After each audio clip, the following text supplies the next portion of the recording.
I don't have the answer to your very deep question, but I would like to share a little bit of background about some recent work in the United States on the first thing that Jordy talked about, which is the vision.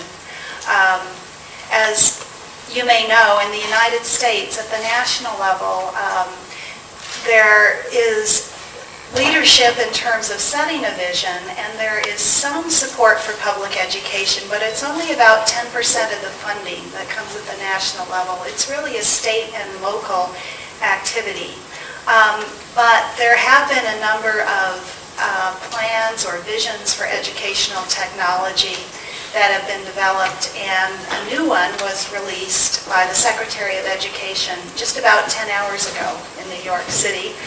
And the reason I'm excited about it and know about it is I provided support to the department in developing it, and I think there are some important ideas there.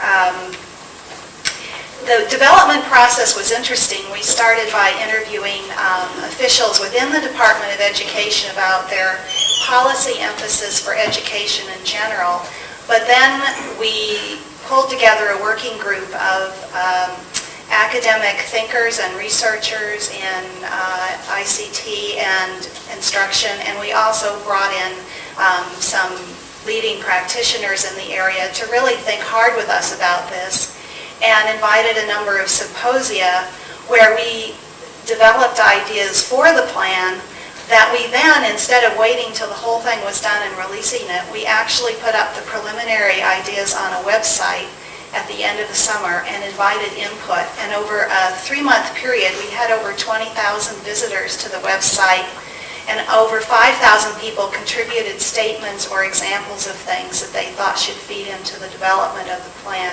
So we really tried to incorporate, if you will, the wisdom of the crowd in the field in this development process. I have just a couple of minutes to hopefully intrigue you with this vision, which I personally am very excited about. It's organized around 5 goals, and each of 5 areas. But the first one, the one it starts with, is learning. And what's different about this plan is our past educational technology plans were plans for schooling. This is actually a plan, the title is The Transformation, that word again, of Learning. And so it concerns itself with lifelong learning, so from birth, and with life-wide learning, that is learning outside school as well as inside school, and combining and supporting those two things. And once you take that perspective, then you're almost immediately going to be thinking about online learning and the use of digital tools to support the continuation of learning outside classrooms, learning anytime, anywhere, and also the personalization of learning to connect with the concerns, the needs, the passions of individual learners. One of the themes is assessment.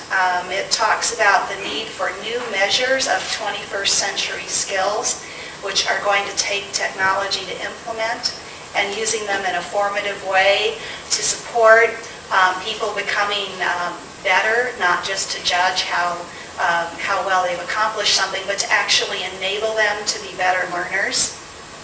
It talks about infrastructure, the need, it sets the ambitious target that every student and every teacher will have broadband access at home as well as at school, and an internet access device. I know you're thinking, well, we're not there.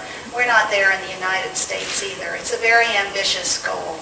And so the question is, how is it that we're going to get from where we are through leadership, resources, and time to actually meet the goal, the vision that's set out in this plan? So that's really the question I would have for you. We're hoping this plan, the national government can't legislate, but can the vision influence action, influence what legislators and school leaders and teachers do, and can you and your activities be influenced by this kind of a national vision statement?